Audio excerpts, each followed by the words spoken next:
আসসালামু আলাইকুম। আপনারা সবাইকে কেমন আছেন? আলহামদুলিল্লাহ আমি ভালো আছি।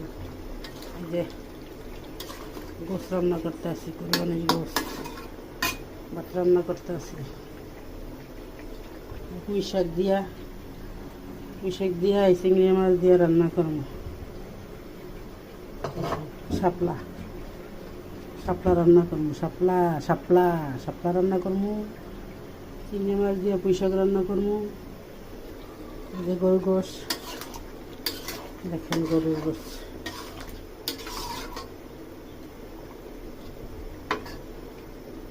কোরবানির গোস,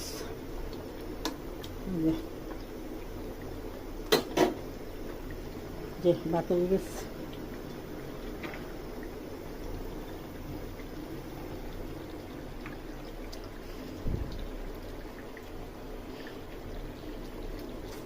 কেটা কি রান্না করছেন?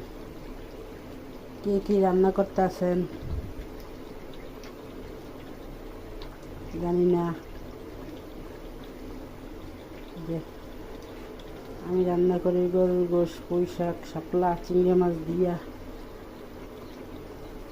সবাই ভালো থাকবেন। আল্লাহ হাফেজ। একটা লাইক দিয়েন, শেয়ার করে দিয়েন।